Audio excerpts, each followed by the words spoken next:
ఎలా అయ్యాడు ఒక బికారి రాత్రికి రాత్రే 1200 కోట్లకు అధిపతి? సిటీలోని one of the top business man ఎందుకు వెంటాడుతున్నారు? ఒక బిచ్చగాణ్ణి ప్రాధేయపడాల్సిన అవసరం ఒక కోటీశ్వరుడికి ఎందుకొచ్చింది? కోట్లు ఖర్చు పెట్టి కొన్న కారులో ఒక అడుక్కునేవాణ్ణి ఎందుకు ఎక్కించుకున్నాడు? ఎందుకు సిటీలో టాప్ బిజినెస్ మ్యాన్ ఎంతో గారాబంగా పెంచుకున్నా తన అప్సరస్ లాంటి కూతుర్ని మురికివాడలో ఉండే పేదవాడికిచ్చి పెళ్లి చేశాడు?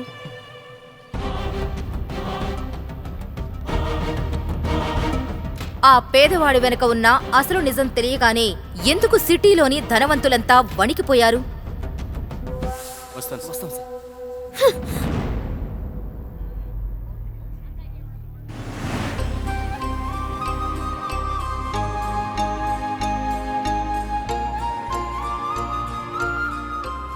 ఒక 3 మూరల మల్లెపూలు కట్టమ్మా.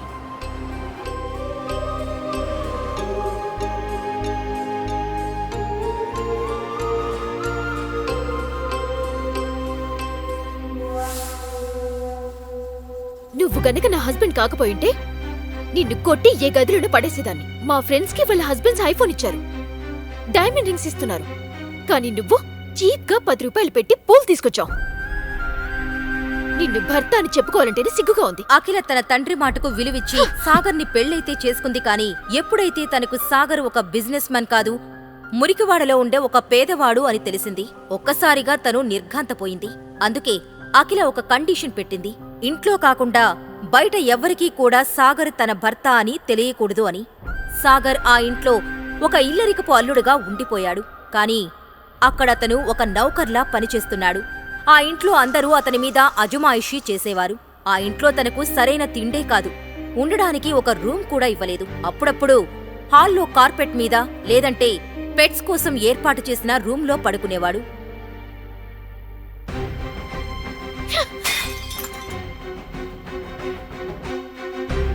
ఈ విరిగిపోయిన గాజు ముక్కంత వాల్యూ లేని ఈ బికారిగాడు ఒక పెద్ద బిజినెస్ మ్యాన్ అని అబద్ధం చెప్పి నా పెళ్లి చేశాం. ఎందుకు డాడ్? దానికి బదులు ఒక ఫారెన్ బ్రీడ్ కుక్కని కొనిచ్చినా సరిపోయేది. అట్లీస్ట్ సొసైటీలో ఒక స్టేటస్ అన్న ఉండేది. ఒక కుక్క కన్నా హీనంగా చూస్తుందని, ఆ కుక్కకిచ్చే వాల్యూ కూడా తనకు ఇవ్వట్లేదని, తను ఏం చేసినా చేదరించుకుంటుందని, అసలు తనంటేనే అసహ్యించుకుంటుందని తెలిసినా సాగర్ తన గతం గురించి ఒక్క మాట కూడా చెప్పకుండా ఎందుకు మౌనంగా భరిస్తున్నాడు? బ్రతిమిలాడు మరి అల్లుడిగా చేసుకున్న అఖిల తండ్రి సాగర్ని తన కూతురు పనివాడిలా చూస్తున్నా సైలెంట్ గా ఎందుకున్నాడు? కుక్క కన్నా హీనమైన ఈ ఇల్లరికపు అల్లుడిని ఎందుకు సాగర్ భరిస్తున్నాడు? అఖిల తన పెళ్లి ఫారిన్లో జరిగిందని తన ఫ్రెండ్స్తో చెప్పింది. తన హస్బెండ్ లండన్లో ఒక పెద్ద బిజినెస్ మ్యాన్ అని చెప్పి కవర్ చేసింది. అఖిల ఫ్రెండ్స్ ఎప్పుడైనా వాళ్ళ హస్బెండ్స్ ఇచ్చిన కాస్ట్లీ గిఫ్ట్స్ చూపించినప్పుడు తన మనసులోనే బాధపడేది. సర్లేవే, పెళ్లికి ఎలాగూ పిలవలేదు, అట్లీస్ట్ మీ హస్బెండ్ అయినా చూపిస్తావా? లేకపోతే అబ్బా, అలా హడావిడిలో ఏదో అయిపోయింది యార్. తను చాలా బిజీ పర్సన్ అండ్ లండన్లో ఒక పెద్ద బిజినెస్ మ్యాన్. ఇండియాకు వచ్చి పెళ్లి చేసుకునే టైం లేదప్పుడు తనకి. అందుకే మా పెళ్లి లండన్లో వెరీ లిమిటెడ్ ఫ్యామిలీ మెంబర్స్ తో జరిగింది. సర్లేవే, ఇంకెన్నాళ్ళు దాచిపెడతావో దాచిపెట్టు నీ హీరోని. ఇదిగోవే, మై హస్బెండ్ ఫస్ట్ మ్యారేజ్ డేకి ఇచ్చిన డైమండ్ నెక్లెస్. ఒకసారి వ్యాలంటైన్స్ డే రాబోతుందని సాగర్ ఎంతో ప్రేమగా అఖిల కోసం రెడ్ రోజెస్ తీసుకోవాలనుకున్నాడు. ఇదిగో అన్నా, మొన్న మల్లెపూలు తీసుకెళ్తేనే కోపడింది, మళ్ళీ రిస్క్ చేయటం అవసరమా? ఈ వ్యాలంటైన్స్ డేకి ఈ రేర్ రోజ్ ఫ్లవర్స్ ని సూపర్ బ్యూటిఫుల్ ఆర్చిడ్స్ అండ్ ఈ very special red roses birds తో మిక్స్ చేసి వదిన్కి ఇస్తే నీ మీద ఫుల్ ఫిదా అయిపోతుందన్నా. ఈ పూలు ప్రతిసారి దొరకవన్నా, మరి నీ ఇష్టమన్నా. ఆ విషయం తెలిసిన అఖిల Happy ఎంతో Valentine's Day, కోపంతో అఖిల. సాగర్ మీద మండిపడింది. జస్ట్ గోవే, నిన్ను చూస్తేనే కంపరంగా ఉంది.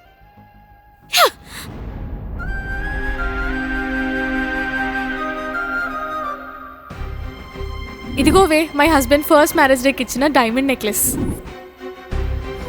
సాగర్, సాగర్, ఎక్కడున్నావ్?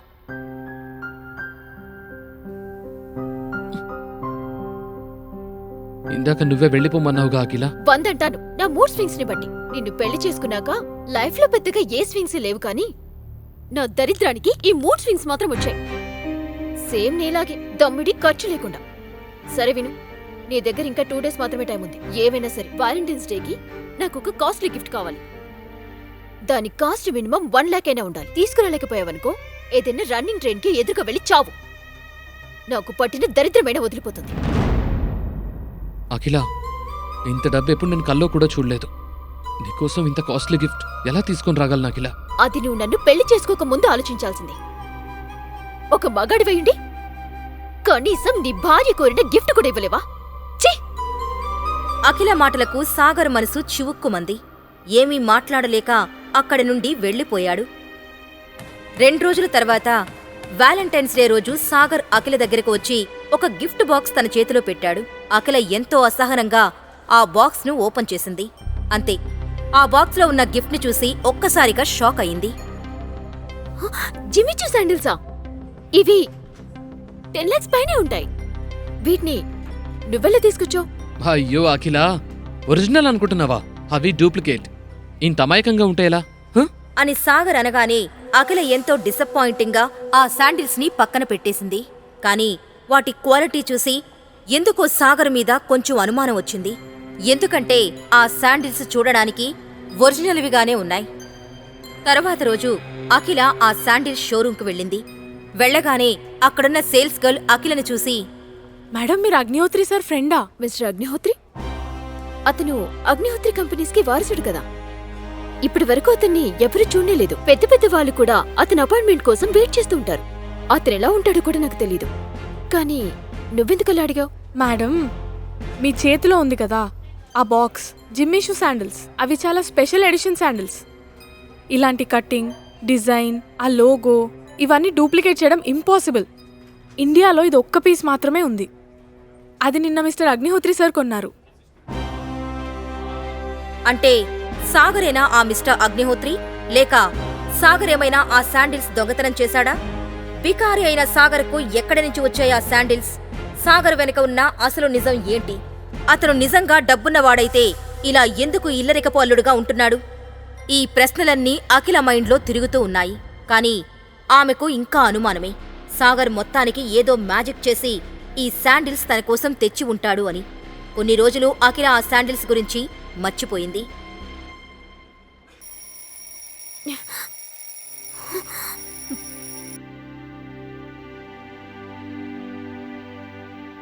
ఒకరోజు ఉదయం సాగర్ ఇంట్లోకి కూరగాయలు తేవడానికి బయటకు వెళ్ళాడు. అప్పుడు అఖిల హడావిడిగా రెడీ అయి హాల్లోకి వచ్చి కోపంగా అరవడం మొదలుపెట్టింది. మమ్మీ, సాగర్ ఇక్కడ. ఈ మనిషి అవసరమున్నప్పుడు మాయమైపోతాడు. ఈరోజు నాతో ఆఫీస్కి తీసుకెళ్దాం అనుకున్నాను. ఏం లాభం? కరెక్ట్ టైంకి ఇంట్లో లేడు మహానుభావుడు. అలా అఖిల సాగర్ గురించి మాట్లాడుతుండగా అప్పుడే అక్కడికి వచ్చాడు సాగర్.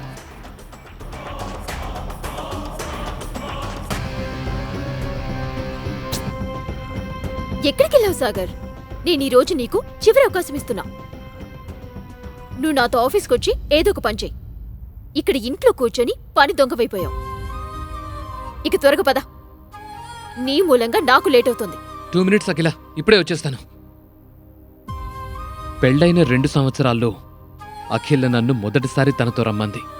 తనకు నా మీద ఎంత కోపం ఉన్నా లోపల మాత్రం ప్రేమే.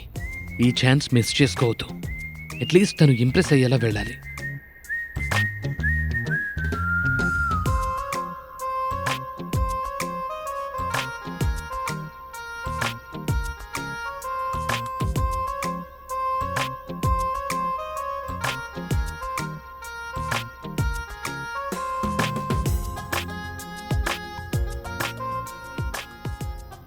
హలో పెళ్ళంగారు, వెళ్దామా? నా రూమ్లో ఫైల్స్ ఉన్నాయి, అవి తీసుకునిరా.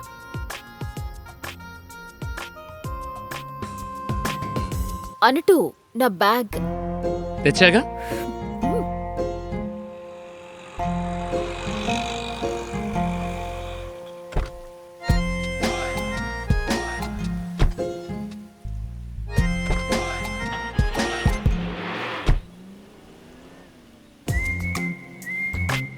హలో మిస్టర్ ఆఫ్టర్ ఆల్ మొగుడు గారు. నేనేదో ఇవాళ నిన్ను చూశానని ఓ ఫీల్ అయిపోకు. రోజు సుత్తిబట్టలు వేసుకుని ఆ మాసిపోయిన జుట్టుతో మిస్టర్ నా పేరు బికారిలా ఉండేవాడివి. ఈ రోజు కొంచెం డిఫరెంట్ గా కనిపిస్తే చూశానంతే. నువ్వేదో పెద్ద ఆశలు పెట్టుకోకు. ఇవన్నీ తీసుకుని లోపలికి పద. అఖిల ఇంకా సాగర్ కొంచెం సేపటికి అఖిల వాళ్ళ ఆఫీస్కి వెళ్లారు.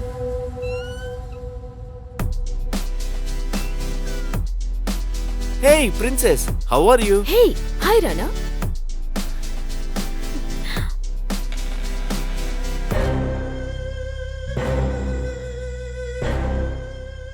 ఎప్పటి నుంచో కలుద్దాం అనుకుంటున్నాం.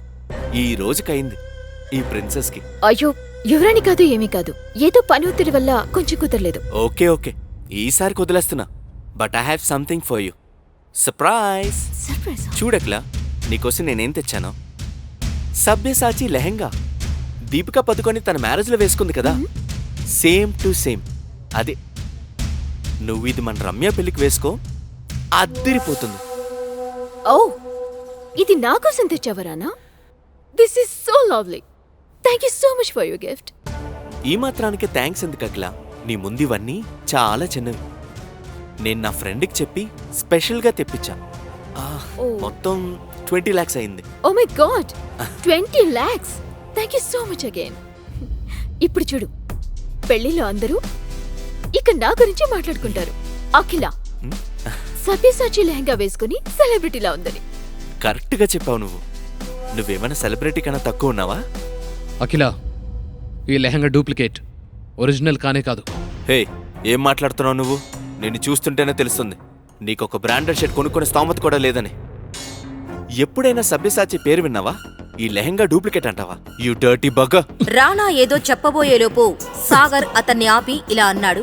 ఒరిజినల్లో సిల్క్ వాడతారు, దాని డిజైన్ డిఫరెంట్గా ఉంటుంది. ఇది వేరేలా ఉంది. దీని ఫ్యాబ్రిక్ కూడా చాలా చీప్గా ఉంది. ఈ డ్రెస్ లోగోలో ఫస్ట్ లెటర్ ఎస్ క్యాపిటల్ ఉంది, కానీ ఒరిజినల్లో స్మాల్ లెటర్ ఉంటుంది.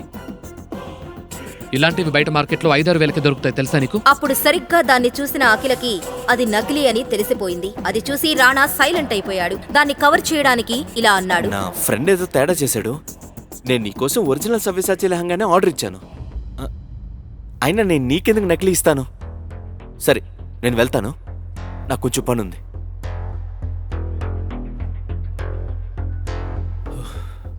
అమ్మో, కొంచెం ఉంటే దొరికిపోయామండి. అఖిల, నేను నీకు ఇప్పటి వరకు ఎలాంటి సలహాలు ఇవ్వలేదు, కానీ ఇప్పుడు చెప్తున్నాను విను. రానా నిన్ను మ్యానిపులేట్ చేయడానికి ఇలాంటి గిఫ్ట్స్ అన్ని ఇస్తున్నాడు. అసలు నువ్వు ఇలాంటి వాడితో మాట్లాడడమే తప్పు. నేను నీకు మాటిస్తున్నాను, ఏదో ఒక రోజు అసలైన బ్రాండ్ నీకు గిఫ్ట్ తీసుకొని వస్తాను. దానికోసం కావాలంటే ఎంత కష్టమైనా భరిస్తాను. సాగర్ మనసులో ఉన్నదంతా అఖిల ముందుంచి తన సమాధానం కోసం కూడా ఎదురు చూడకుండా ఆ క్యాబిన్లో నుండి బయటకు విసవిసా వెళ్లిపోయాడు. పెళ్ళైన ఈ 2.5 ఏళ్లలో మొదటిసారిగా సాగర్ నా గురించి పట్టించుకున్నట్టు అనిపిస్తుంది. రానా లాంటి వాళ్ళ నుంచి కాపాడుతున్నట్టు ఒక మంచి security feeling. Madam, sign please. ఏంటిది? ఏం ఆలోచిస్తున్నాను? రానా నా బిజినెస్ పార్ట్నర్, పెద్ద కోటీశ్వరుడు, బిజినెస్ వరల్డ్లోని కింగ్, నా కంపెనీకి ఇన్వెస్టర్ కూడా. సాగర్ ప్రవర్తన మూలంగా రానా ఇన్వెస్ట్ చేయకపోతే ఏంటి పరిస్థితి? సాగర్ మూలంగా నేను ఇన్నేళ్లు నా కష్టాన్ని వృధా కానివ్వను. ఇప్పుడు కంపెనీ కోసం సాగర్ కన్నా రానా ముఖ్యం. సాగర్, ఏ సాగర్, ఏంటి పిచ్చి పనులు?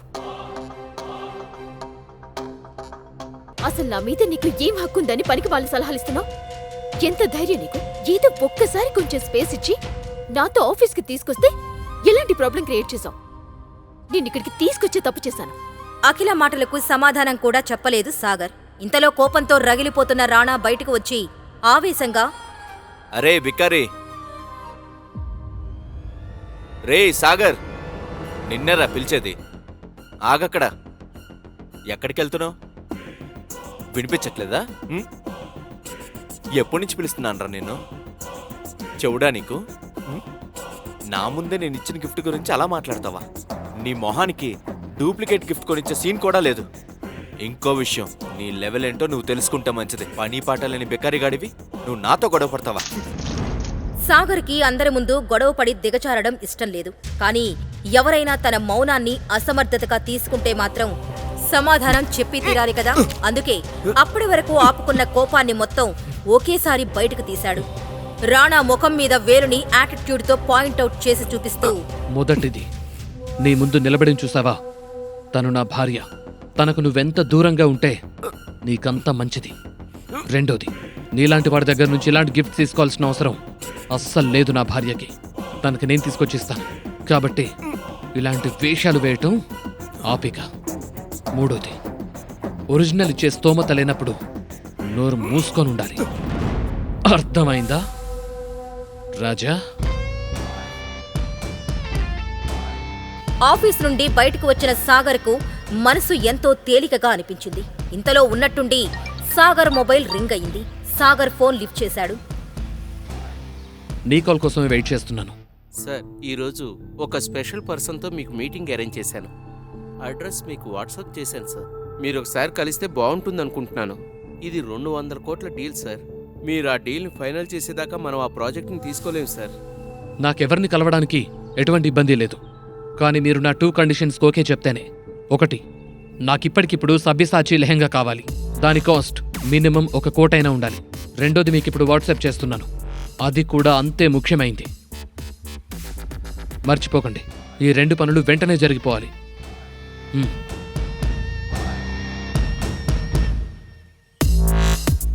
Golden pearl society.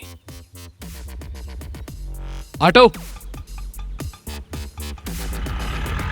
Golden pearl society సిటీలోనే కాదు, ఆ స్టేట్లోని లగ్జోరియస్ సొసైటీస్లో ఒకటి. కానీ సాగర్ ఎవరిని కలవడానికి వెళ్తున్నాడు? దాని గురించి తన దగ్గర ఎటువంటి ఇన్ఫర్మేషన్ లేదు. సాగర్ ఒక లోకల్ ఆటో ఎక్కి వాట్సాప్లో ఉన్న అడ్రస్కి వెళ్ళాడు. ఆ సొసైటీలో సిటీలోనే కాకుండా చుట్టుపక్కల సిటీస్లో ఉన్న ధనవంతులు ఉంటున్నారు. పెద్ద పెద్ద కోటీశ్వరులు అక్కడికి వచ్చి వెళ్తుంటారు. ఆ సొసైటీ లోపలికి ఎంటర్ అవ్వబోతుండగా తన సాదాసీదా బట్టలు, పాత చెప్పులు చూసి సెక్యూరిటీ సాగర్ని గేటు బయట ఆపేశాడు. ఏ ఆగు, ఎక్కడ దూసుకెళ్తున్నా? నేను లోపలికి వెళ్ళాలి, నాకు మీటింగ్ ఉంది. అబద్ధం చెప్పినా అతికినట్టుండాలి. నీ అవతారం చూసుకో ముందు. నిన్ను చూస్తుంటే బ్యాంకు కన్నం పెట్టి దొంగలాగున్నా. ఇది golden society. I'm so proud of you Vaibhav. Forbes top richest man of ఇండియాలో ఒకటివి. ఇంతేకాక రియల్ ఎస్టేట్ రంగంలో రారాజు అంటారు నేను. ఇండియాలోనే రిచెస్ట్ సొసైటీ పర్ల్ సొసైటీకే ఓనర్వి. ఈ స్టేట్స్లో ఉన్న పెద్ద పెద్ద బిల్డింగ్స్కి, మాల్స్కి వన్ అండ్ ఓన్లీ అధినేతవి. ఇంత తక్కువ టైంలో ఈ స్థాయికి వచ్చాం. ఒక్కొక్కసారి నేను చూస్తుంటే జలసీగా ఉందిరా. ఇక్కడ చాలా పెద్ద మనుషులు కాస్ట్లీ కార్లలో వస్తారు. మరి నువ్వెందుకు వాళ్ళ డబ్బు దోచుకోవడానికి వచ్చావా? నీలాంటి వాళ్ళ గురించి నాకు బాగా తెలుసు. ముందు వెళ్ళి ఇక్కడి నుంచి. ఇంతలో ఒక కాస్ట్లీ కార్ వచ్చి అక్కడ ఆగింది. సడన్ బ్రేక్ వేయడం మూలంగా అది సరిగ్గా సాగర్ ముందుకి వచ్చి ఆగింది. ఆ కార్ మరెవరిదో కాదు, ఆ golden pearl society owner mister వైభవ్ది. రియల్ ఎస్టేట్ రంగంలో రారాజు అంటారు వైభవ్ని. ఆ స్టేట్లోని పెద్ద పెద్ద బిల్డింగ్స్ అండ్ సొసైటీస్కి అధినేత. కారులో నుండే అక్కడ జరిగిందంతా చూశాడు వైభవ్. వెంటనే కారు దిగి సెక్యూరిటీ గార్డ్ని అరవడం మొదలుపెట్టాడు. ఏం జరుగుతుంది ఇక్కడ? అది కూడా నా సొసైటీ గేట్ ముందు. ఇలా అయితే మన సొసైటీ రెప్యుటేషన్ ఏమవుతుంది? చూడండి సార్, ఈ బేకారిగాడు లోపలికి వెళ్ళాలని చూస్తున్నాడు. నేను ఎంత ఆపినా ఆగట్లేదు. సాగర్ సార్, నన్ను క్షమించండి. మిమ్మల్ని అసలు చూడనే లేదు. మీరు వస్తున్నారని తెలిస్తే నేనే వచ్చి రిసీవ్ చేసుకునేవాడిని. అరే వేస్ట్ ఫెలో, అసలు తనెవరో తెలుసా నీకు? నీ వల్ల నాకు పరువంతా పోయింది. నిన్నిప్పుడే పనుల నుండి తీసేస్తున్నాను. ఇందులో ఆయన తప్పేం లేదు. ఈ పరిస్థితుల్లో ఎవరైనా నన్ను బికారి అని అనుకుంటారు. కానీ మీరేంటి సార్ ఇలా ఉన్నారు? మిమ్మల్ని చూసి 4 ఏళ్లైంది. అప్పుడేమో వేరేలా ఉండేవారు, ఇప్పుడేమో ఇలా. మిస్టర్ వైభవ్, జరిగిందంతా నేను ఇప్పుడు మీకు చెప్పే పరిస్థితుల్లో లేను. కానీ త్వరలోనే సర్దుకుంటాయి. ప్రస్తుతానికి లోపల నాకు మీటింగ్ ఉంది, మళ్ళీ కలుస్తాను. అలా చెప్పి సాగర్ లోపలికి వెళ్ళాడు. ఓనర్ని అలా ఒక బికారి ముందు వంగి వంగి మాట్లాడడం చూసి సెక్యూరిటీ గార్డ్ కంగారు పడ్డాడు. కోట్లకు పడగలెత్తిన ఈ రారాజు ఈ పేదవాడిని సర్ అని ఎందుకంటున్నాడు? ఒకవేళ సాగర్ అతనికన్నా కోటీశ్వరుడా? ఒకవేళ అయితే ఇలా పేదవాడిగా ఎందుకున్నాడు? గార్డ్ అలా ఆలోచిస్తుండగా సాగర్ మీటింగ్ కోసం సొసైటీలోని క్లబ్ హౌస్కి వెళ్ళాడు. అక్కడికి వెళ్లగానే తన దృష్టి సూటూ బూటూ వేసుకున్న ఒక పెద్ద మనిషి మీదకు వెళ్ళాయి. సాగర్ వెంటనే అక్కడే ఉన్న ప్లాంట్ వెనక్కి వెళ్లి ఎవరికో ఫోన్ చేశాడు. నువ్వు నాకు ముందే ఎందుకు చెప్పలేదు ఇతనితో మీటింగ్ అరేంజ్ చేస్తున్నానని? ఇతనితో నేను వర్క్ చేయలేను. అదెంత పెద్ద డీల్ అయినా సరే నేను చేయలేను. అసలెవరా పెద్ద మనిషి? సాగర్ అతన్ని చూసి ఎందుకు దాక్కున్నాడు? సాగర్ నిజంగా పేదవాడా? ఒకవేళ అయితే అంత పెద్ద డీల్ చేయడానికి ఎందుకు వచ్చాడు? సాగర్ ఒకవేళ కోటీశ్వరుడైతే మరి పనివాడిలా అత్తారింట్లో ఎందుకుంటున్నాడు? సాగర్ గురించిన నిజం అఖిలకి తెలిస్తే ఏం జరగనుంది? అసలు సాగర్ పెళ్లి అఖిలతో ఎందుకు జరిగింది? ఈ ప్రశ్నలకు సమాధానాలు తెలుసుకోవాలంటే నెక్స్ట్ ఎపిసోడ్ వినాల్సిందే. క్రింద ఇచ్చిన లింక్ ని క్లిక్ చేసి పాకెట్ ఎఫ్ఎం యాప్ ని ఇన్స్టాల్ చేసుకోండి. Stay tune to pocket FM.